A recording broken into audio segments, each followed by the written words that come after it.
결론부 종반부에 이르렀습니다. 이 부분에서 바울은 자신이 큰 글씨로 친필로 썼다는 점을 강조합니다. 내 손으로 너희에게 이렇게 큰 글자로 쓴 것을 보라. 바울은 성경을 기록할 때 때로는 친필로 기록을 하기도 하고 대필을 시키고 친필 서명을 하기도 했습니다. 갈라디아서를 쓸 때에 큰 글씨로 친필로 썼다는 점을 강조한 것은 의미가 있습니다. 큰 글씨로 썼다는 이 표현 때문에 어떤 사람들은 바울의 시력이 좋지 않았다 이런 추측을 합니다. 그러나 그보다도 이 큰 글씨로 친필로 썼다는 것은 내용의 절실함, 내가 지금 이 부분을 강조해서 쓰고 있다고 하는 그런 내용의 절실함을 표현한 것입니다. 사도 바울은 편지의 종반부에서 다시 한번 할례 문제를 거론합니다. 갈라디아서를 쓴 동기가 율법주의자들이 할례를 강요하는 것 때문에 썼기 때문에 이제 할례 문제를 마지막으로 다시 한번 거론을 합니다. 사실 우리가 복음 안에서 할례는 더 이상 필요 없죠. 그런데 이러한 점에 대해서 바울은 다시 한번 정리를 하고자 합니다. 우선 할례주의자들의 의도에 대해서 먼저 말씀을 드리겠습니다. 무릇 육체의 모양을 내려 하는 자들이 억지로 너희에게 할례를 받게 하면 그들이 그리스도의 십자가로 말미암아 박해를 면하려 함뿐이라 할례를 받은 그들이라도 스스로 율법은 지키지 아니하고 너희에게 할례를 받게 하려 하는 것은 그들이 너희의 육체로 자랑하려 함이라. 유대인들은 지금 여기 유대인이라고 하는 것은 갈라디아 교회 안에 있는 예수님을 믿는다고 하는 유대인들이죠. 이 사람들은 예수 그리스도의 십자가를 믿으면서 한편으로는 유대인의 전통과 율법을 지키려고 하는 그런 이중적인 모습을 갖고 있었습니다. 그런데 이와 같은 그들의 모습에는 어떤 좋지 않은 의도가 있었다. 그래서 바울은 두 가지 의도를 얘기합니다. 첫째는 그들이 육체의 모양을 내는 것, 육체로 자랑하게 하려는 것이다. 이렇게 말씀을 했습니다. 유대교를 보면은 대부분의 그들의 신앙의 모습이 상당히 시각적입니다. 절기를 지키는 모양도 하나하나가 다 시각적이에요. 마당이나 옥상에 초막을 짓고 거기에 실제로 살면서 혹은 누룩 없는 떡을 먹으면서 그들의 의전도 보면 다 그렇습니다. 유대인들의 차림새를 보면 대개는 무채색, 검은색 계통의 옷을 입습니다. 수염을 기르고 머리에 키파라고 하는 접시 같은 모자를 쓰고 또 검은 망토 같은 것을 입고 옷단에 술이 달린 그런 전형적인 모습을 간직하고 있습니다. 그들은 음식을 먹는 것도 하나하나 가려 먹습니다. 아랍 사람들이 할랄 식품이라고 하는데 유대인들은 거기에 비할 바가 못 돼. 유대인들이 지키는 건 아주 철저합니다.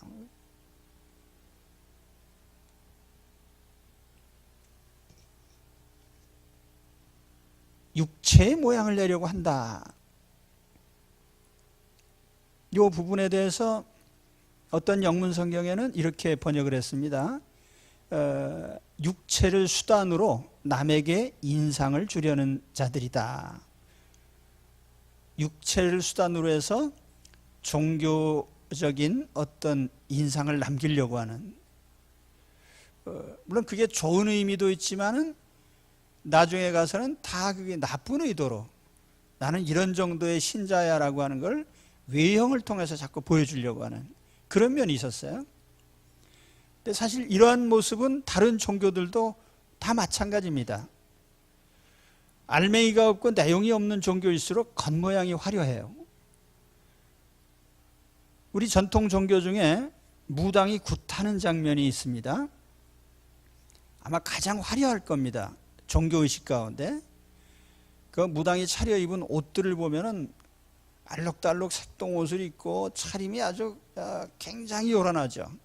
그 굿할 때 보면은 북을 치고 꽹가리를 치고 또 계속 입으로는 어떤 주문을 외우고 하면서 이렇게 아주 요란한 외형적인 모습이 그들의 그 신앙의 모습인데,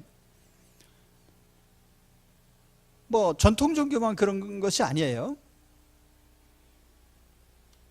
엘리야 시대에 바알과 아세라를 섬기는 사람들을 보면은 자기 신들의 응답을 기다리면서 자기 몸을 자해하고 꼬챙이 같은 걸로 몸을 찔러서 피를 내면서 소리를 요란하게 지르면서 이런 의식을 거행했어요. 지금도 미개한 종족들을 보면은 참 이상한 차림새를 한 사람들이 많아요. 그 아래 입술을 찢어서 거기다 접시를 끼워놔요. 귓부리를 또 잘라가지고 느리고 다니고, 또 어떤 족속들은 목에다가 쇠고랑을 잔뜩 끼워가지고 거위목처럼 길게 뽑아놓은 종족도 있습니다. 또 몸을 꼬챙이로 찔러서 거기 문신을 만들어요. 그래서 오돌도돌하게 이렇게 전신에 문신을 새기는 이런 종족들. 근데 이것들이 다 하나의 자기의 신앙을 과시하고 보여주는 겁니다. 참신앙은 육체적으로 뭘 보여주는 게 아니라 내면적인 거죠. 우리는 우리 하나님을 믿을 때에 우리 영으로 믿고 영으로 하나님과 교감하죠. 어떤 육체적인 그런 것을 통해서 우리 신앙을 나타내는 게 아니에요.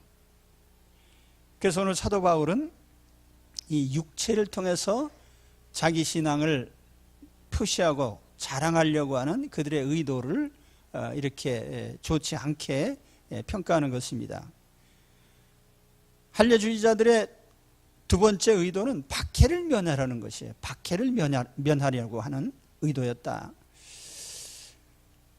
자, 우리가 기독교를 유대 사회에서부터 비롯된 종교로 생각할 때에 이 초창기 교회가, 교인들이 얼마나 많은 도전을 받았겠는가 그걸 상상할 수 있어요. 사실 우리 그리스도 자신도 유대인이죠. 예루살렘 유대인들 사이에서 우리 교회가 시작이 됐습니다. 그리고 바울도 초창기에 전도할 때마다 유대인 회당에 들어가서 구약 성경을 펼쳐놓고 예수님을 전하기 시작했습니다. 그래서 유대인들은 처음에는 우리 기독교를 유대 한 종파로 생각을 했어요. 근데 가만히 보니까 자기들이 생명처럼 여기는 것들을 하나하나 다 무시해버리는 거예요. 그러니까 예를 들면 사도행전 15장에 이런 부분이 나옵니다. 우상의 더러운 것과 음행과 목매어 죽인 것과 피를 멀리하라. 왜 사도들이 모여서 회의를 하면서 이런 결의사항을 첨부를 했을까요? 자, 우리가 구원받는 것은 예수님 십자가를 믿어서 구원받는 것이 유일한 길이다라고 그들이 합의를 하고 나서 그 뒤에 하나의 부칙처럼 뭐라고 할까요? 임시 조례를 하나 거기다 끼워 넣은 겁니다. 목매달아 죽인 거, 피 흘린 거, 또 우상, 여기 더러운 것, 이게 뭐냐면 유대인들이 혐오스럽게 생각하는 거예요.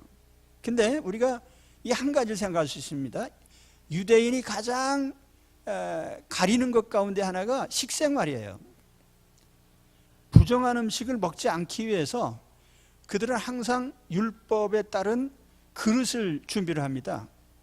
그 우유를 먹은 그릇, 담았던 그릇과 거기에다가 다른 걸 겸하여 담으면 또 안 돼요. 그래서 뭐라고 할까요? 우유 종류를 유제품이죠. 유제품 담는 그릇, 고기 그릇, 뭐 이런 게 다 따로따로 돼 있단 말이에요. 그 정도로 철저해요. 그런데 갈라디아서에 보면은 베드로 사도가 이방인과 식사를 하다가 유대인들이 오니까 깜짝 놀라서 도망쳤다는 얘기가 나오잖아요. 그들은 그걸 굉장히 소중하게 생각해요. 근데 예수 믿는 사람들이 음식도 뭐 시장에서 파는 건 묻지 말고 다 먹어라. 이 시장에서 판다는 것도요, 우리가 그냥 마트에 가서 사 먹는다는 그런 의미가 아니에요. 그리스 로마 사회에서는 이 육류, 대부분의 고기가 어떻게 유통이 되냐면 신전의 제물로 들여졌다가 그 제물이 시장에 유통되는 거예요. 그러니까 그 물건을, 그 음식을 유대인들이 먹는다는 것은 상상할 수가 없는 거예요. 근데 바울이 그랬거든요. 시장에서 그 묻지 말고 어디서 났습니까 하고 묻지 말고 사 먹어라. 다 하나님 만드신 거니까. 이 유대인들의 사고방식에는 정면 도전이죠. 또 그들이 하여튼 가지고 있는 안식일 규례라든지, 그들은 토요일을 안식일로 지켰는데 예수 믿는 사람들은 이제 주님 부활하신 날 주일을 예배날로 정하고 드립니다. 여러모로 유대인의 전통에 어긋나는 행위를 하는 거예요. 그러니까 유대인에게 박해를 당할 수밖에 없습니다.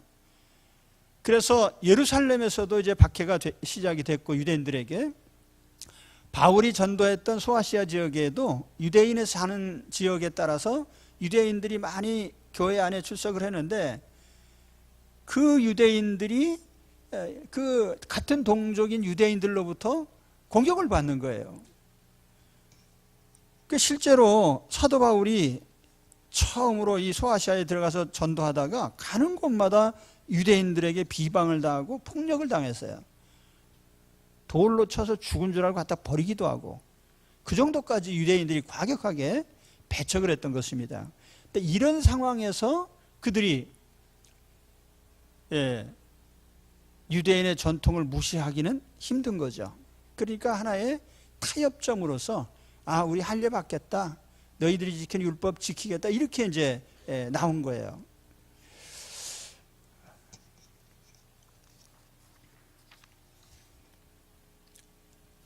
우리나라에서도 과거에 보면은 제사 문제 때문에 복음이 처음 들어왔을 때 많은 사람들이 박해를 당했습니다. 죽임을 당하기도 했어요. 그래서 어떤 종파에서는 그거는 그냥 전통 문화로 그냥 받아들이자라고 또 이렇게 허용한 종파도 있습니다. 그러나 우리가 박해가 있다고 해서 복음의 본질을 파괴해서는 안 되는 거죠. 오늘날 교회는 다원주의 사상에 도전을 받고 있습니다. 다원주의라고 하는 건 대개는 사람들이 좋은 의미에서 주로 사용하는 말입니다. 다원주의. 사실 이 사람들이 많이 쓰는 말 중에 우리 신앙에 맞지 않는 말들이 많이 있습니다. 다원주의, 어떻게 보면은 근원이 여럿이다, 그런 의미예요. 거기에는 유일하신 하나님, 절대 하나님이 부정되는 거죠. 또 우리가 인본주의, 사람 중심 좋아 보이는데 그 인본주의라는 사상 이면에는 하나님이 빠져 있는 거예요. 사실 우리 신앙은 신본주의거든요. 그래서 우리가 이런 세상 사조에 따라서 오늘날 다원주의 사회니까 다양한 걸 다 인정하자는 거예요. 종교적인 면에서도 우리 종교의 자유를 허용하고 또 국교를 인정하지 않고 물론 뭐 자유롭게 종교 활동을 할 수 있고, 근데 문제는 뭐냐 하면 다양한 종교가 보장됐다고 해서 우리가 다양한 종교를 받아들여야 되는 건 아니에요. 종교의 자유 문제하고 내가 무엇을 믿느냐 하는 것은 전혀 별개입니다. 아무리 세상이 다원주의라고 해도 우리는 하나님의 절대 유일성을 믿습니다.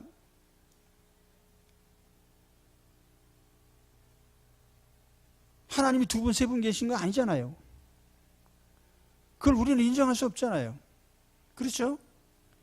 하나님 오직 한 분이에요. 세상을 만드신 창조주도 한 분이고 세상을 다스리시는 하나님도 한 분이시고 하나님 보내신 구주 예수님도 한 분이십니다. 그래서 에베소서에 보면 바울이 이 점을 강조를 해요. 하나님도 한 분, 성령님도 한 분, 하나님과 우리 사이에 중보되시는 예수님도 한 분, 한 분이다. 그래서 다원주의 사회에서 가장 큰 도전은 하나님의 존재를 부정하는 것이 문제가 아니라 하나님의 절대 유일성을 부정하는 것이 문제입니다.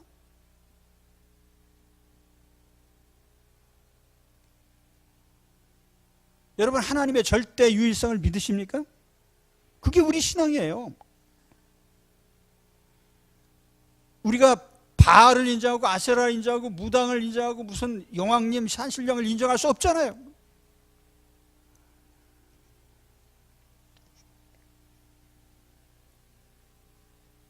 바울이 전도했던 그리스 로마 사회, 제우스를 비롯해서 수많은 신들이 존재하고 단순히 그 신들의 이름만 부르는 것이 아니라 사방이 다 신전이에요. 사방이 다 신전이에요. 그런 세상에 들어가서 여러분이 섬기는 신들은 다 거짓입니다.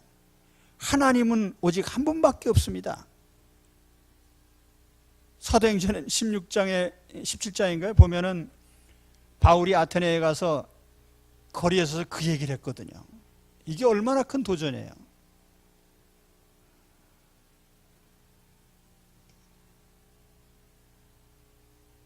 세상 사람들은 기독교 신앙을 싫어합니다. 여러분 인터넷에 들어가서 기독교를 치면은 교회를 욕하는 온갖 안티들이 다 달라붙어 있습니다. 요즘 사람들이 기독교 교리를 제일 싫어해요. 하나님은 한 분밖에 없다. 여기서부터 거부감을 가져요. 쟤들은 하나님이 자기들 믿는 신 하나밖에 없대네. 우리가 하나님께 구원받고 하나님 자녀가 되는 길도 하나밖에 없다. 예수 그리스도만이 우리를 하나님께로 인도하신다라는 이 내용에 대해서도 그들은 굉장한 반감을 품습니다. 하나님께로 가는 길이 왜 하나밖에 없냐?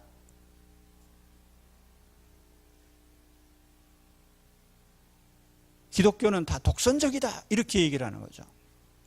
여러분 그런 욕을 먹으면서 사람들 앞에 그래 그래서 어쨌다 하는 거냐? 나는 그 하나님을 믿는다. 나는 그 유일하신 예수 그리스도를 믿는다. 이렇게 자신 있게 말씀할 수 있습니까? 그게 우리 신앙인 거예요. 그래서 우리가 결단을 해야 돼요. 어떤 비방, 도전, 박해가 있다 해도 내가 믿는 하나님은 한 분밖에 없습니다. 내가 믿는 구주 예수 그리스도밖에 없습니다. 그래서 절대적인 거죠.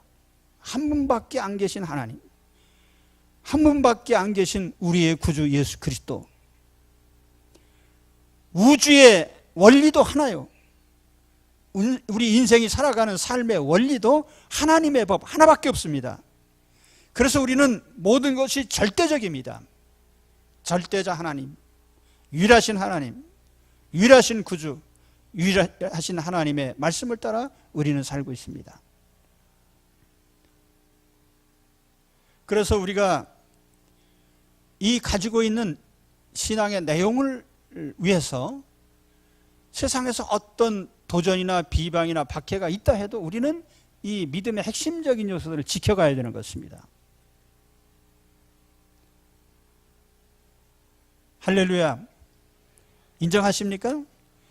그래서 우리가 이런 다원주의 사회가 되고 점점 세상이 어두워질수록 우리는 특공대가 되어야 되는 거예요. 신앙에 있어서는 절대 가치를 지켜가는 신앙 특공대들이 되지 않으면 우리는 세상을 이길 수가 없어요.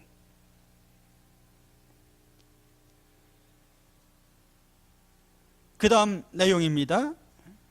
바울은 여기서 아주 중요한 내용을 공개합니다. 오직 새로 지으심을 받는 것만이 중요하다. 우리가 믿는 신앙의 목적, 왜 예수님을 믿죠? 왜 우리가 하나님 말씀을 따라 살죠? 신앙의 가장 중요한 목적을 바로 여기에 두고 있습니다. 새 사람을 입는 것이다. 새 사람을 입는 것이다. 할례나 무할례가 아무것도 아니로되 오직 새로 지으심을 받는 것만이 중요하니라. 15절에요. 할례 받는다고 해서 구원받는 것도 아니고 할례 안 받는다고 해서 심판을 받거나 지옥에 가는 것도 아니에요. 그건 아무 문제가 없어요. 더 중요한 것은 새로 지으심을 받는 것.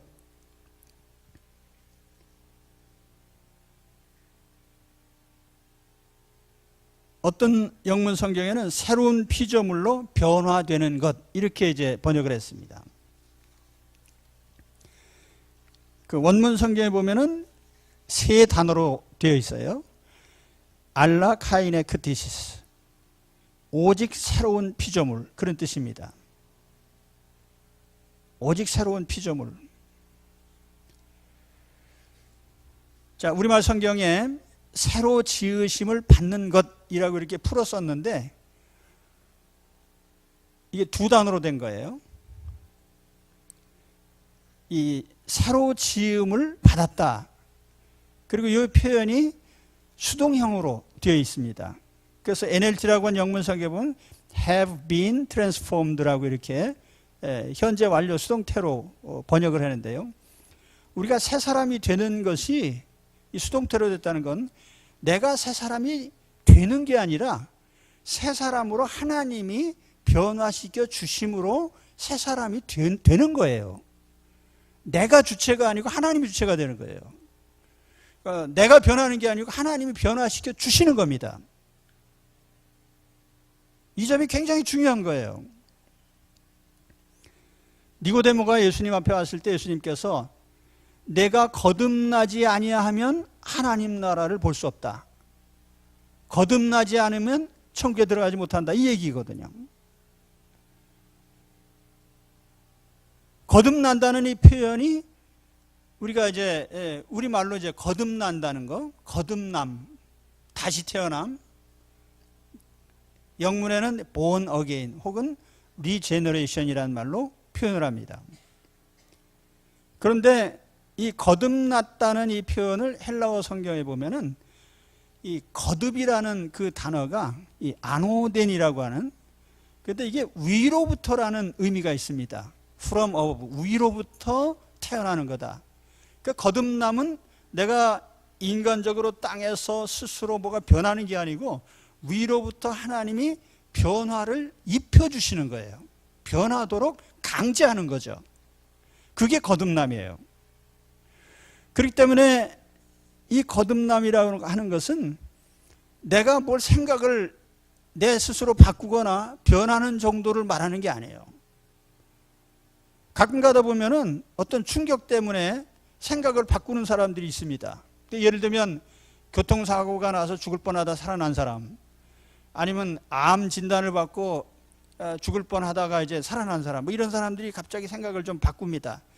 아, 내가 이제 깨달았는데, 특히 구두쇠들, 돈을 끌어안고 살다가 죽으면 그만인데 이제 써야 되겠다. 그래서 이제 인생 말년에 가서 그냥 여행이나 실컷 다니고 집 팔아가지고 세계 여행도 하고 뭐 이게 생각이 좀 바뀌는 거죠. 예. 돈 안 쓰던 사람이 갑자기 돈을 막 쓰고, 그랬다고 해서 이 사람이 거듭난 건 아니에요. 거듭나는 것은 내가 어떤 생각을 바꾸는 게 아니고 하나님이 나를 근원적으로 변화시켜 주시는 거예요. 그게 거듭남입니다. 거듭나는 길은 오직 한 가지밖에 없어요. 하나님이 보내신 예수 그리스도를 구주로 영접하고 믿는 겁니다. 내 인생 전체를 예수님께 의탁하고 맡기는 이 결단을 통해서 우리는 거듭납니다.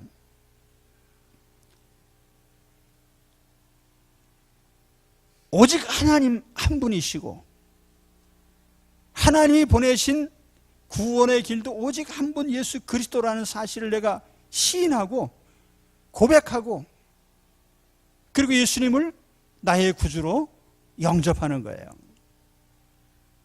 누구든지 새 사람이 되려고 하면 하나님이 보내신 예수 그리스도를 구주로 영접해야만 합니다. 바꿔 말하면 내가 어떤 인간적으로 착한 일을 많이 했다고 해서 하나님 자녀가 되는 것이 아니고, 내가 어떤 세상에서 유명하게 성취됐다고 해서 하나님 자녀가 되는 것도 아닙니다. 봉사활동을 많이 해서 되는 것도 아니고, 인간적인 수단을 통해서 내가 마음을 바꿨다고 해서 하나님 자녀가 되는 게 아니에요. 하나님 앞에 우리의 근원적인 모든 죄를 청산해야만 하나님의 자녀가 됩니다. 그것은 우리를 위한 속죄의 구주 예수 그리스도를 믿을 때에만 우리에게 주어지는 선물입니다. 그렇기 때문에 우리는 내 자신의 어떤 종교적인 노력을 하기 전에 먼저 하나님 앞에 무릎을 꿇고 나는 하나님 앞에 죄인입니다. 내가 예수 그리스도를 나의 구주 나의 하나님으로 영접합니다. 이 고백을 하셔야 됩니다. 그래야만 우리는 예수 그리스도께서 우리 안에 임하시고 성령님이 우리 안에 오셔서 우리로 하여금 거듭난 삶을 시작하게 하시는 거예요. 예수님을 영접하면 그 영접은 우리가 새로운 삶의 출발점이 되는 겁니다. 이 고백이 별것 아닌 것 같지만 대단히 중요해요. 우리가 예수님을 영접한 사람에게 하나님 앞과 회중 앞에서 신앙 고백을 확인하고 세례를 줍니다. 세례는 새로운 인생의 출발점이에요.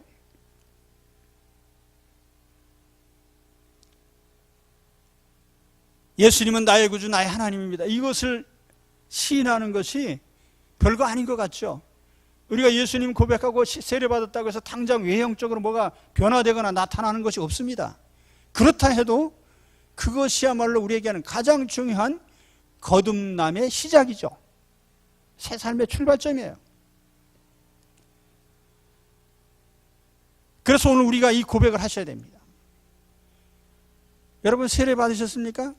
세례 받으실 때 이 신앙 고백 하셨죠? 신앙 고백 한 번도 안 한 분 계세요? 예. 안 하셨으면 이 시간에 제가 할 테니까 예, 머리 숙이고 따라 하십시오. 하신 분은 다시 한번 하시고, 자 소리내어 한번 해봅시다. 주여 내가 하나님 앞에 죄인임을 인정합니다. 그 어떤 행위로도 하나님 자녀가 될 수 없음을 인정합니다. 내가 오늘 예수 그리스도를 하나님이 보내신 구주이심을 믿습니다. 예수님이 내 죄를 대신하여 십자가에서 죽으신 것을 믿습니다. 나를 하나님 자녀로 받아주소서. 아멘. 예. 진심으로 이 고백을 하셨습니까? 예. 우리는 이 고백을 항상 해야 돼요, 항상.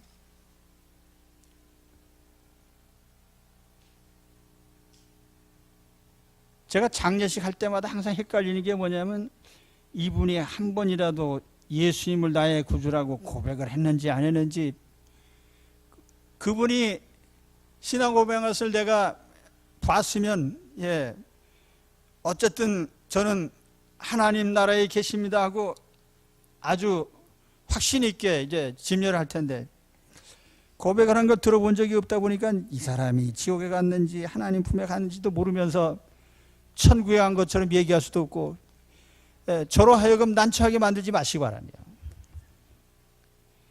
그러니까 앞으로 우리가 다 이제 하나님 옆에 설 텐데 그때 확실하게 저한테 좀 알려주시기 바랍니다.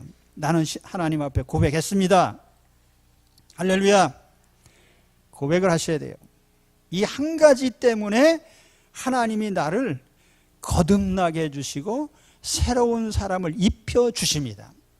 그래서 그 이후의 삶, 우리가 예수님을 고백하고 하나님 자녀로 인정받은 이후에 성령님이 내 안에 오셔서 이제 실질적으로 내가 하나님의 자녀로 변화되도록 인도해 가시는 거예요. 전적으로 하나님께서 우리의 구원을 책임지시는 겁니다. 요즘에 에베소서 묵상하시죠? 삼위일체 하나님이 나를 어떻게 구원을 하셨는지 확실하게 구원하신 거예요. 그래서 이제 새 사람으로 변화되고 새 사람을 입는 이 삶을 지속하시기를 축원합니다. 그 다음 부분은 바울이 이제 거듭난 자로서 세상과의 관계를 청산했다고 하는 점을 마지막으로 이제 고백을 합니다. 그러나 내게는 우리 주 예수 그리스도의 십자가 외에 결코 자랑할 것이 없으니 그리스도로 말미암아 세상이 나를 대하여 십자가에 못 박히고 내가 또한 세상을 대하여 그러하니라. 사도 바울은 예수 그리스도의 십자가 외에 자랑할 것이 없다고 합니다. 우리가 꼭 붙잡아야 될 것, 최후까지 놓지 말고 꽉 잡아야만 될 가장 가치 있는 한 가지는 예수님의 십자가입니다. 바울은 말만 그렇게 하는 게 아니에요. 실제로 십자가 외의 건 다 버렸어요. 혈통과 가문의 영광, 로마 시민권자로서의 특권, 혹은 유대인의 랍비로서 우월한 혈통, 모든 것을 배설물처럼 버렸어요. 왜요? 더 가치 있는 것이 있기 때문에 자기가 지금까지 가치 있게 여겼던 현세에서의 그런 것들을 이제 다 버렸단 말이에요.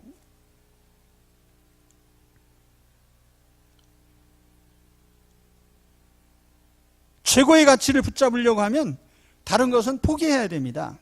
십자가와 세상을 동시에 붙잡을 수는 없어요. 물론 우리는 이 세상에 살고 있기 때문에 의식주가 필요합니다. 돈도 벌어야 됩니다. 어떤 지위를 얻는 것이 유익할 때가 있습니다.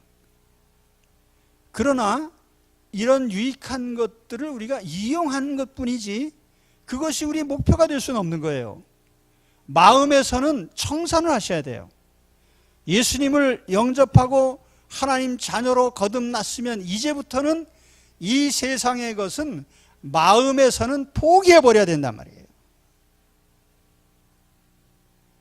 아, 돈 좋긴 하지. 그렇지만 마음에서는 이미 주인공은 아니야. 이런 결단을 하셔야 된다니까요. 자, 우리 기독교의 본질은 세상을 버리고 하나님 나라를 선택하는 데 있습니다.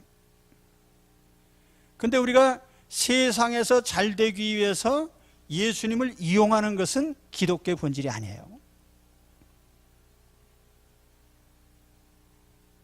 굉장히 중요한 문제예요.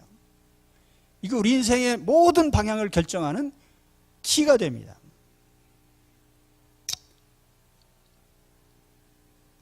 기독교는 이용당하는 종교가 아니에요. 본질을 바꾸는 것이죠. 그래서 오늘 사도 바울이 세상과 내가 어떻게 결별되었는지를 선언을 하는 겁니다. 14절에 보시면 그리스도로 말미암아 세상이 나를 대하여 십자가에 못 박히고 내가 또한 세상을 대하여 그러하니라. 여기에 그리스도로 말미암아라는 규절이 앞에 나오죠. 근데 영문 성경에 보면은 이 십자가를 통해서 through 전치사가 through라는 전치사가 하나 나오고 십자가에 의해서 by라는 전치사가 나옵니다. 그래서 through the cross 혹은 by the cross, 예수 그리스도의 십자가를 통해서, 십자가에 의해서 나는 죽었다, 세상도 죽었다, 이렇게 선언하는 거예요. 피차 사망 선고를 내린 거죠. 내가 예수님을 믿는 순간 예수 그리스도가 가장 가치 있는 분이시고 예수님을 통해서 얻는 천국이 가장 가치 있는 것이기 때문에 이제 세상이여 안녕, 또 세상도 나를 대해서 사도 바울 빠이빠이, 이렇게 했다는 거예요. 이해가 되십니까?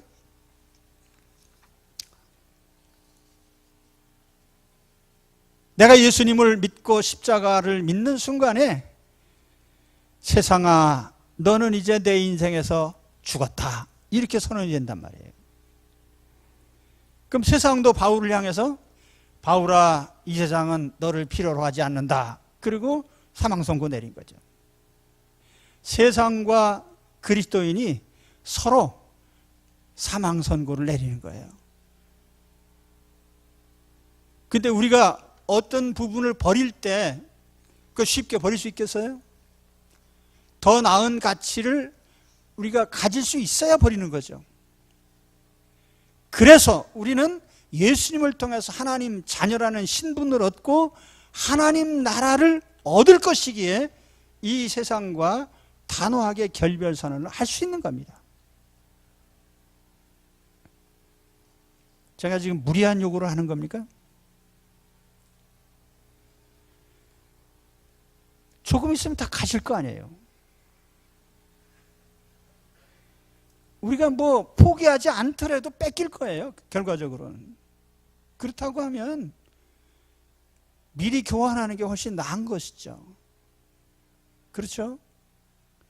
그래서 우리가 예수님을 통해서 하나님 자녀로 새 사람을 입는 것, 그래서 천국 시민이 되고 천국을 얻는 이것 때문에 우리는 아무 아쉬움도 없이 세상과 서로 결별할 수 있는 것입니다.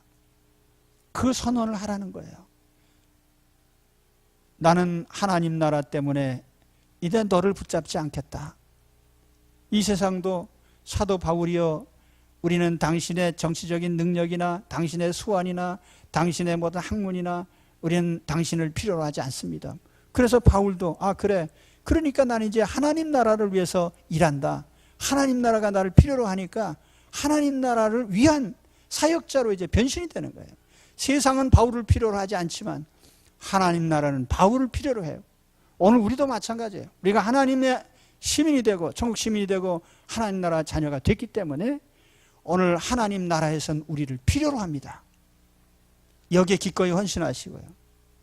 세상에 있는 것들은 사는 날 동안 우리가 편리하게 이용하는 것이니까 그런 정도의 생각으로 이 세상과 적당한 결별을 하시기 바랍니다.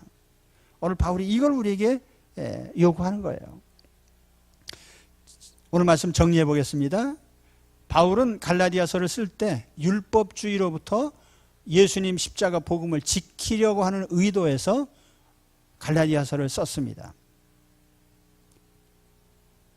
유대인들은 신앙의 외형에 너무 치우쳤어요. 그러나 중요한 것은 신앙의 외형이 아니고 본질이 변하는 거예요. 새 사람을 입는, 하나님 자녀가 되는, 그리고 그것은 어떤 의전이나 한두 가지 행위로서 어떤 한두 가지 생각을 바꾸는 것으로 이루어지는 게 아니라 예수 그리스도를 구주로 영접하는 획기적인 결단에 의해서 하나님이 나를 변화시켜 주시는 것입니다. 그리고 이렇게 우리가 더 나은 영원하고 최고의 가치, 천국을 얻게 될 때에 이 세상에 대해서는 우리가 더 이상 큰 미련이나 아쉬움을 갖지 않는 것입니다. 그래서 바울은 나도 그리스도 안에서 세상을 다 포기해버렸고 죽였고 십자가에서 예수님과 함께 죽을 때 세상도 죽고 나도 죽었단 말이에요. 세상이 필요로 하는 나, 내가 필요로 하는 세상 더 이상 이제 존재하지 않는다는 거예요. 천국을 위해서 이제 남은 인생을 투자하는 그런 여러분들이 되시기를 주의 이름으로 축원합니다. 기도하겠습니다.